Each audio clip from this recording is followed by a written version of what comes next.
ক্যালেন্ডারের অনেকগুলো প্রোগ্রামের একটা প্রোগ্রামে শেষের দিকে রাখা হয়েছে এই জুলাই আন্দোলনকে কেন্দ্র করে মাদ্রাসা শিক্ষা বোর্ডের অধীনে বাংলাদেশের মাদ্রাসাগুলোতে জুলাই আন্দোলনকে কেন্দ্র করে একটা অনুষ্ঠান হবে, আলোচনা সভা। মানে মনে হলো যেটা খুবই ভালো কাজ, মাদ্রাসাকেও ইনভলভ করা হয়েছে। প্রথমত এটার মধ্যে বড় একটা ভাওতাবাজি আছে, খেয়াল করেন। আমরা জানি একদম ডকুমেন্টেড 80 জনের বেশি মাদ্রাসা শিক্ষার্থী, যার মধ্যে অধিকাংশ কোরআনে হাফেজ, এই জুলাই আন্দোলনে শহীদ হয়েছেন। এছাড়া অগণিত পরিবার যারা মাদ্রাসার শিক্ষক বা মাদ্রাসার ছাত্র, তার আন্দোলনে শহীদ হয়েছে, আহত হয়েছে।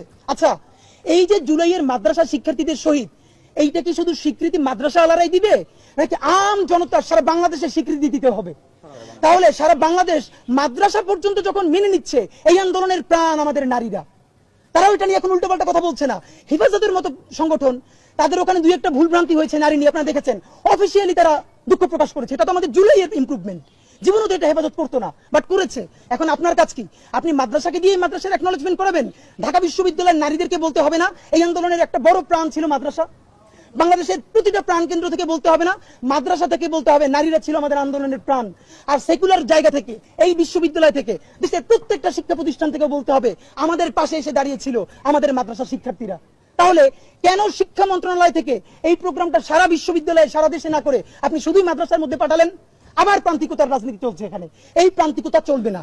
নাম্বার 2, আপনারা জানেন, যারা মাদ্রাসা শিক্ষা ব্যবস্থা জানেন, বাংলাদেশের মাদ্রাসা শিক্ষা ব্যবস্থা দুটো পার্ট।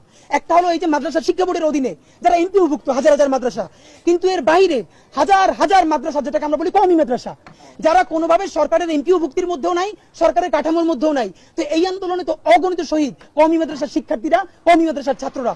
তো এই প্রোগ্রাম যদি মাদ্রাসা শিক্ষা বোর্ড করে, তাহলে তাদের তো কওমি মাদ্রাসা কোনো অ্যাক্সেসই নাই, তাহলে কওমি মাদ্রাসা প্রোগ্রাম করবে কে?